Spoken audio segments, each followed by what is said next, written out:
In the summer of 1950, teams of scientists in Australia were doing something that sounds like the opening of a horror film. They were taking healthy wild rabbits, deliberately infecting them with a lethal virus, and then releasing them back into the countryside on purpose. Not killing them, not containing them, releasing them, sick, to go and mix with other rabbits. It worked better than anyone dared to hope, and it worked faster than anyone was prepared for. Within months, dead and dying rabbits were lying across enormous areas of southeastern Australia.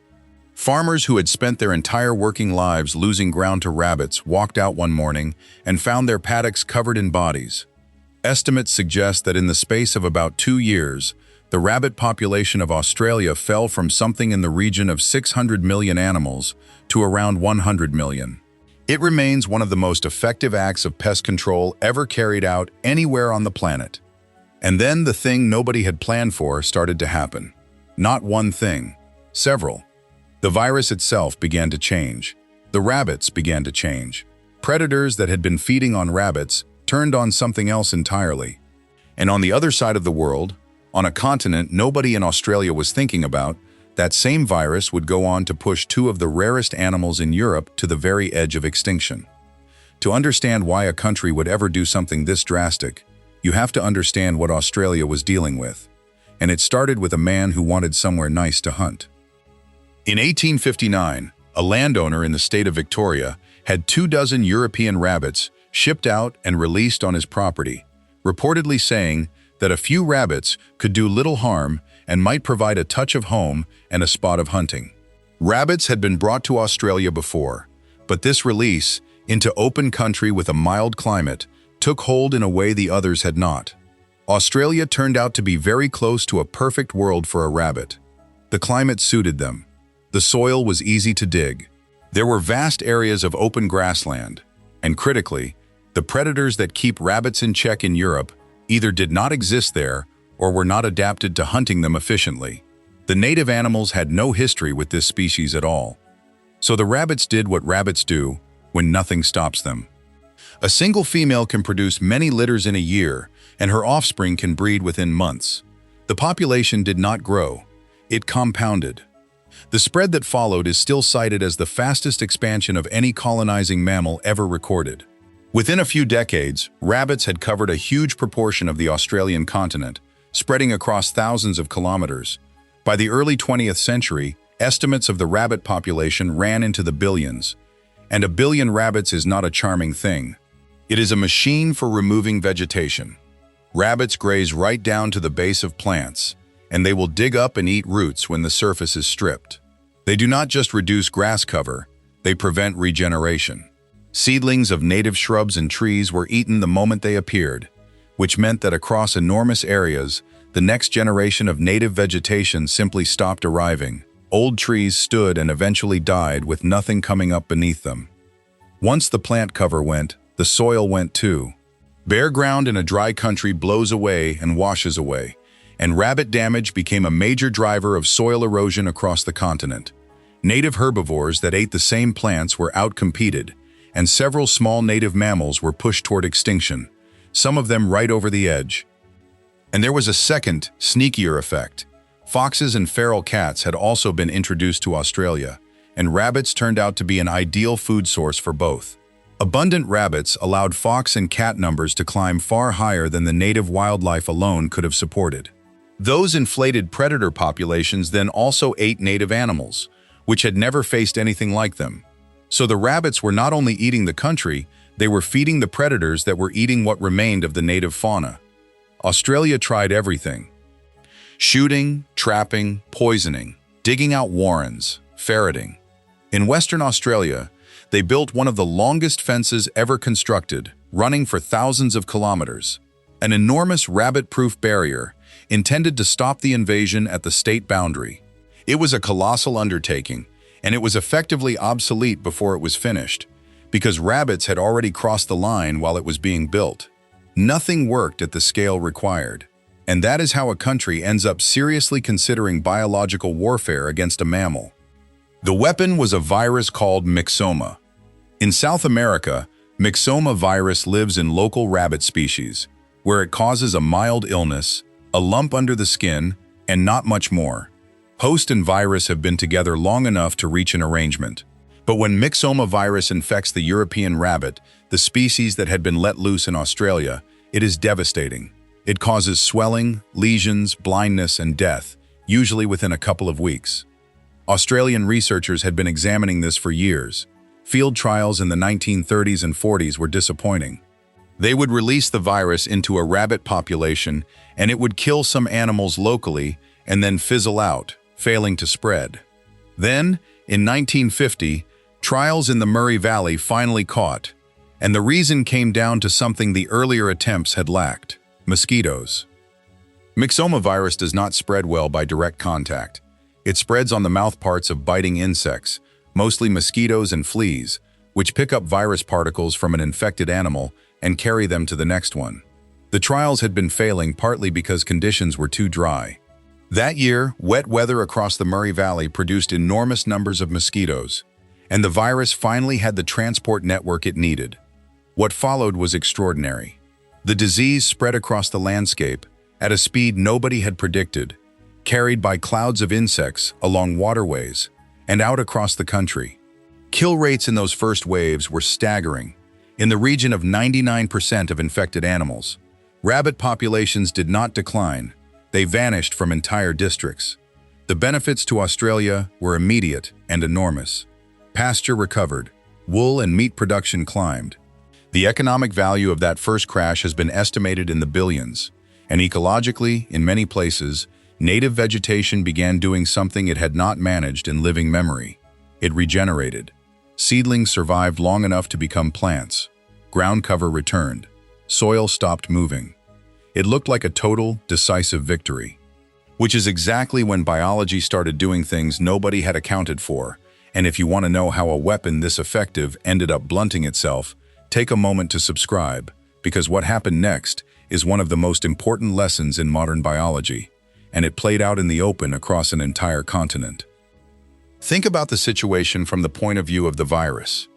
A myxoma strain that kills its rabbit extremely quickly has a problem. Dead rabbits do not get bitten by many mosquitoes. If the host dies within a few days, the window for transmission is short. But a slightly milder strain, one that leaves the rabbit sick and covered in lesions but alive for weeks, gets bitten again and again and again, and spreads to far more animals. So natural selection did not favor the most lethal virus. It favored the virus that transmitted best. Over the years following the release, the dominant strains circulating in Australia became measurably less deadly. Not because anyone changed them, but because the milder ones out-reproduced the vicious ones. At the same time, the rabbits were under the most intense selection pressure imaginable. When a disease kills 99 out of 100 animals, the one survivor is not lucky at random. Some of those survivors carried genetic variations that made them better at fighting the infection, and every single one of them went on to breed in a countryside suddenly empty of competition. Resistance spread through the population fast. Within a couple of decades, the same virus that had once killed almost every rabbit it touched was killing a fraction of them. The weapon had dulled from both ends at once, the virus getting gentler and the rabbits getting tougher. This became one of the most famous documented cases of host and pathogen evolving against each other in the wild, studied by biologists worldwide, and it happened in real time, in the open, at continental scale. And there was a second consequence that nobody had thought hard enough about.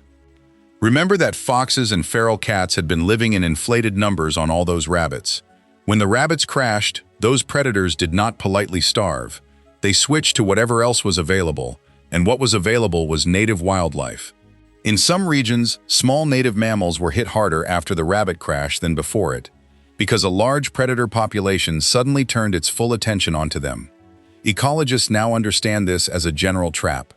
Removing an abundant introduced prey species, without also dealing with the introduced predators it has been feeding, can be actively dangerous for native animals. It is one of the reasons modern rabbit control in Australia is done alongside fox and cat control rather than on its own. Native predators felt it too. Wedge-tailed eagles and other native hunters had also adapted to a landscape full of rabbits, and their numbers responded to the loss of that food supply. Decades later, Australia went back to the same well with a second virus. Rabbit hemorrhagic disease is a different pathogen entirely, and in the early 1990s, it was brought in for testing under strict quarantine on an island off South Australia, precisely so it could be studied safely before any decision was made about releasing it. It escaped. Almost certainly carried by flies, the virus crossed the water to the mainland in 1995, before the research program was finished and before any release had been authorized. Then it did what the first virus had done, spreading rapidly and killing rabbits in enormous numbers across the country. The decision was effectively taken out of human hands, and a formal release program followed the accident rather than preceding it. That virus produced its own wave of ecological recovery, and there is good evidence from long-term monitoring that several native species, including small desert mammals and various native plants, did substantially better after rabbit numbers fell. It also, predictably, ran into the same evolutionary problem. Resistance appeared. New strains have had to be introduced since, and the arms race continues to this day. But the strangest consequence of all did not happen in Australia. In 1952, a private landowner in France obtained myxoma virus and released it on his own estate to deal with the rabbits eating his crops. It did not stay on his estate. Within a few years, it had swept across France, then across much of Europe, and eventually reached Britain, killing rabbits on a continental scale. And in Europe, the European rabbit is not a pest species. It is native. It has lived in Iberia for a very long time, and an entire web of predators evolved around eating it. Two of those predators are among the rarest animals on the continent. The Iberian lynx is a cat that is heavily dependent on rabbits, to the point where its populations track rabbit numbers closely. The Spanish imperial eagle is in a similar position. When myxomatosis and later rabbit hemorrhagic disease tore through European rabbit populations, the prey base of both species collapsed underneath them. The Iberian lynx fell to somewhere under 100 individuals and became, for a period, the most endangered cat species in the world. Saving it has required decades of intensive work, including breeding programs, habitat protection, and the deliberate effort to rebuild rabbit populations, which means people in Spain and Portugal have spent years and large amounts of money trying to restore the very animal Australia spent a fortune trying to destroy. The same virus, the same species of rabbit. On one continent, it was a triumph of pest control that rescued the land. On another, it nearly took out a lynx and an eagle. Nothing about the virus changed. Only the context did.